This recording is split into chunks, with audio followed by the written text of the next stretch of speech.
room was closed, the doors were locked. I had said I would not believe unless I saw the wounds myself, unless I placed my finger where the nails had pierced him.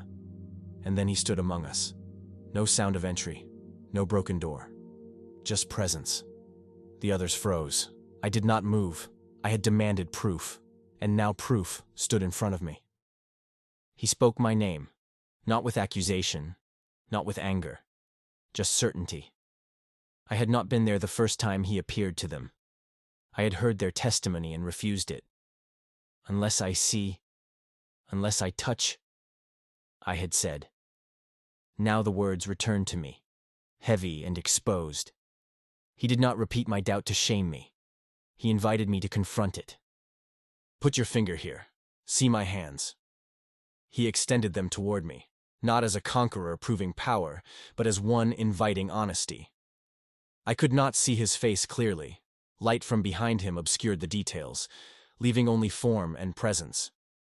But the wounds were visible, torn flesh, marked skin, not rumor, not grief speaking in desperation.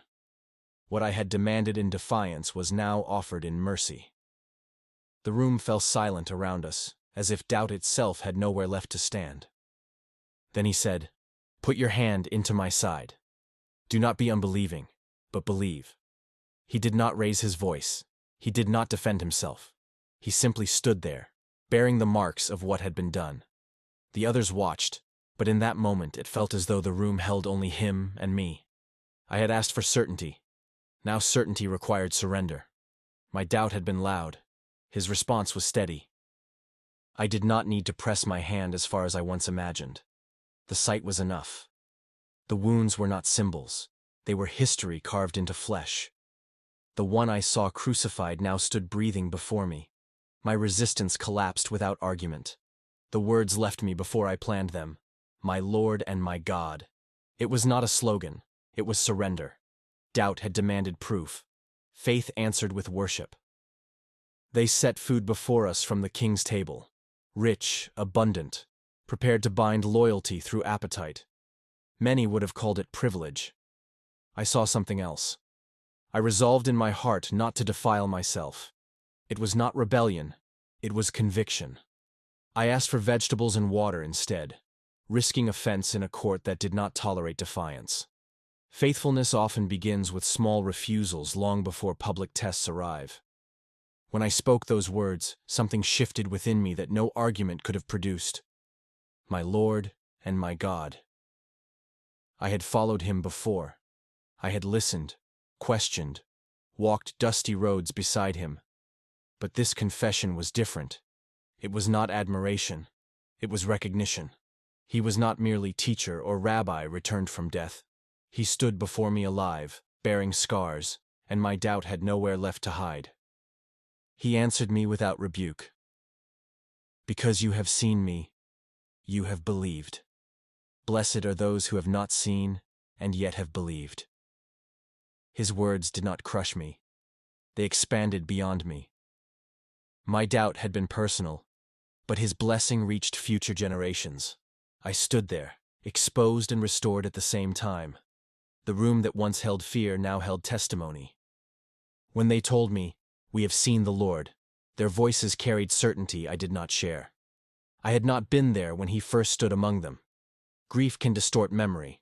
Hope can rewrite events. I could not anchor my faith in another man's experience. I said what I believed was honest. Unless I see the mark of the nails, unless I place my finger into them, I will not believe.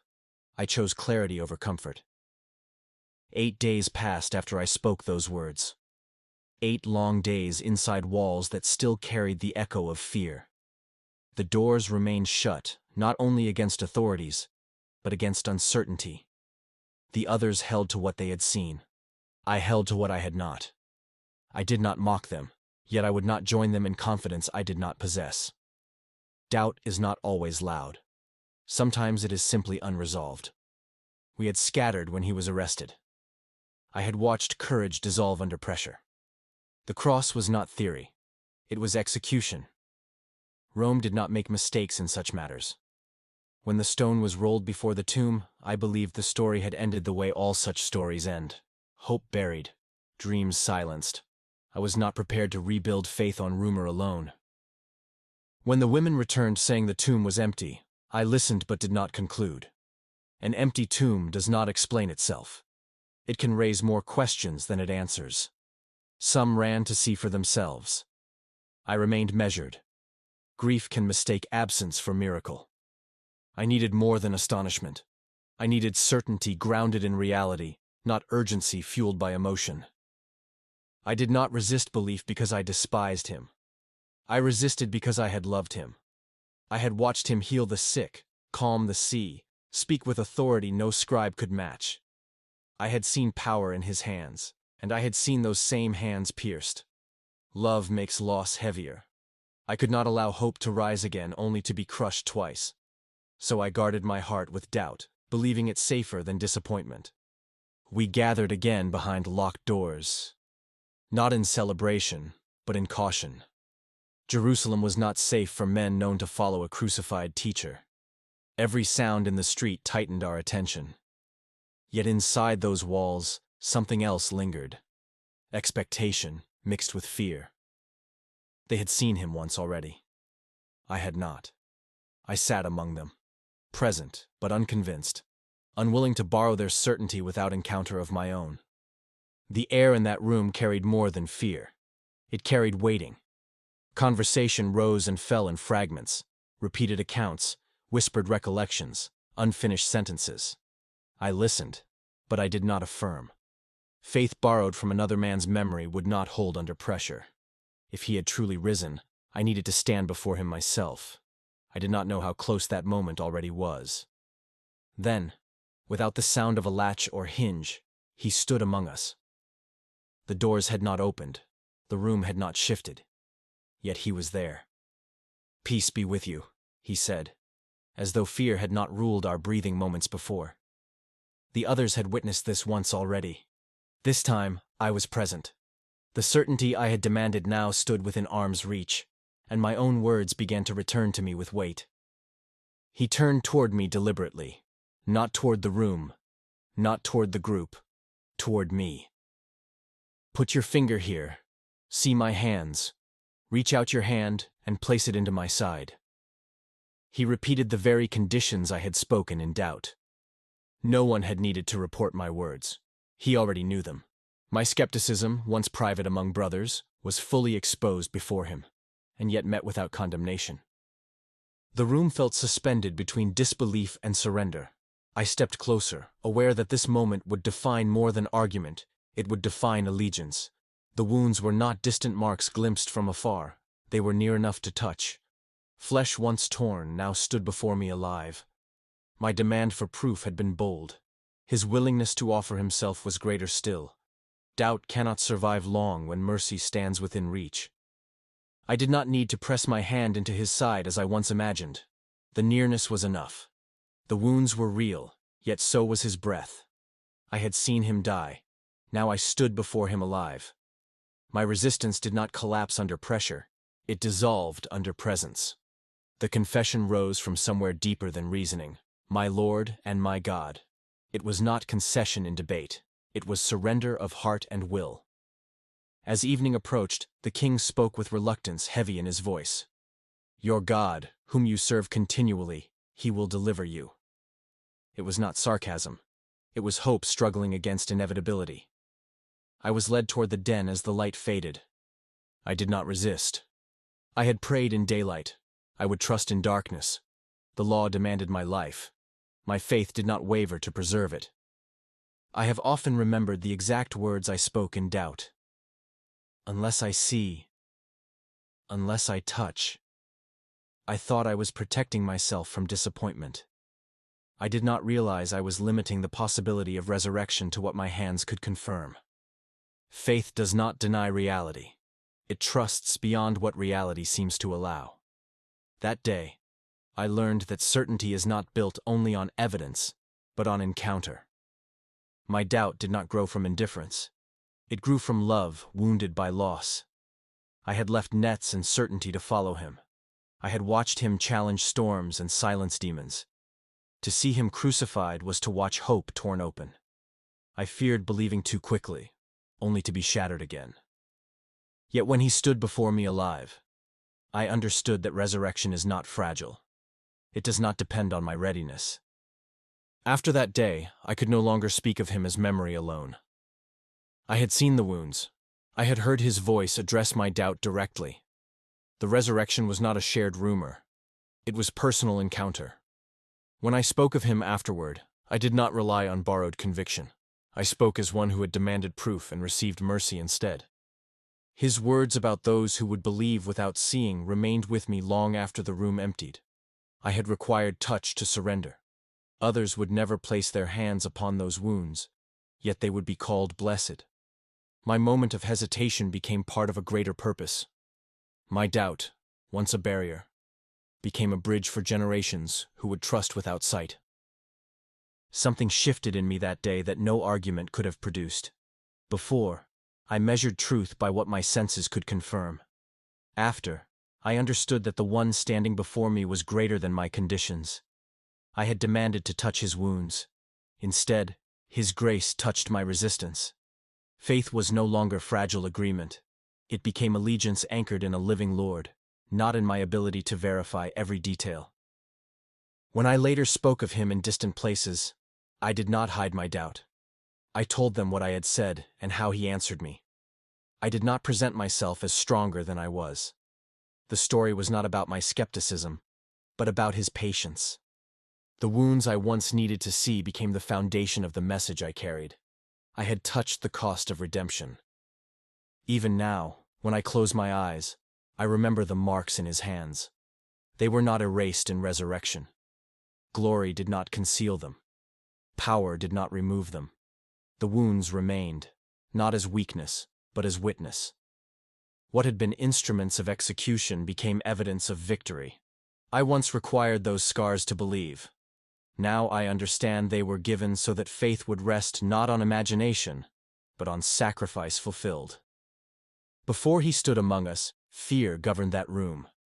The doors were locked not only against soldiers, but against uncertainty. We whispered because hope felt dangerous. When he appeared, fear did not explode. It dissolved.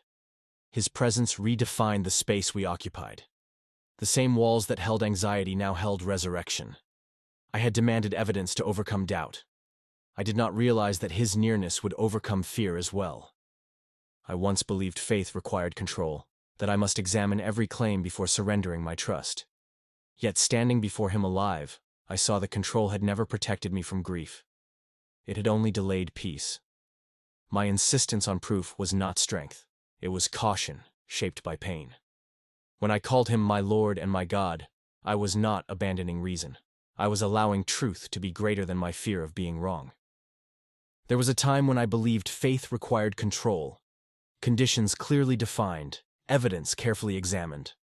I thought certainty would protect me from disappointment. But standing before him alive, I realized that faith is not control secured by proof. It is trust surrendered in response to presence. I had drawn lines that doubt would not cross. He crossed them without force, and in doing so, transformed hesitation into devotion. When I declared, "My Lord and my God," I was not composing theology. I was surrendering authority over my own terms. Those words echoed far beyond that locked room. They defined who he was to me and who I would be because of him. My doubt had demanded sight. My confession acknowledged sovereignty. I no longer followed him as teacher alone. I belonged to him as Lord. The wounds in his hands remained visible, yet they no longer signified defeat. They were proof that suffering had not been erased, but transformed. I once required those scars to believe he lived. Now I understood that they revealed something greater. Love that endured death and emerged bearing its marks without being bound by them. Resurrection did not remove the cost, it revealed its purpose. I have come to understand that my doubt was not hidden from him, even before I spoke it aloud. He knew the conditions I had set. He heard the resistance in my voice. Yet he did not exclude me from the room, nor withdraw his presence. He stepped toward me. That is what remains with me most deeply. Not that I doubted, but that he responded without rejection. My honesty met his patience. Faith did not replace my questions in a single moment. It matured through encounter. I learned that belief is not the absence of inquiry, but the decision to trust when truth stands before you. I once demanded that he meet my terms. Instead, he revealed himself on his own. And in that revelation, I discovered that surrender is not weakness. It is alignment with reality greater than my doubt. If you struggle to believe, I understand more than you think. I once stood where you stand, guarded, cautious, unwilling to build hope on testimony alone. I am not ashamed of the questions I asked, but I am grateful they were answered by presence, not by argument. Doubt does not disqualify you from encounter. It can become the doorway through which conviction enters. After that day, I no longer measured truth by what appeared possible. I had seen death publicly executed and life stand again in the same body. The cross was not erased from memory. It was redefined by resurrection. The wounds remained visible, yet they no longer signaled defeat. What I once believed to be the end became revelation of authority beyond death itself. My faith was no longer cautious agreement. It was conviction rooted in encounter. The man who once demanded to see would later travel beyond familiar shores to speak of what he had witnessed. I did not carry philosophy. I carried encounter. I spoke of wounds and of life that followed them. When doubt rose in others, I did not silence it harshly. I remembered my own hesitation, but I also remembered the voice that called my name in that locked room and invited me closer. He said that those who believe without seeing are blessed. I once stood on the other side of that sentence. I required sight. I required touch. Yet now I understand that faith extended beyond my encounter. Not everyone would see the wounds as I did, yet they would believe through testimony carried by imperfect men like me. My doubt did not disqualify me from that calling. It refined it. There are moments in a life that divide everything into before and after. That room was mine. Before it, I guarded myself with conditions and evidence. After it, I no longer feared surrender. I had stood face to face with the risen Lord and spoken words I could never withdraw. Doubt had once shaped my caution. Encounter reshaped my identity. I was no longer defined by what I questioned, but by whom I confessed. I once said I would not believe unless I touched the wounds. I thought certainty had to pass through my hands before it could reach my heart. But when he stood before me, alive and marked by sacrifice, I understood that faith is not forced by evidence. It is awakened by presence. I doubted. He answered. I hesitated. He invited. I confessed him as Lord, and I was there.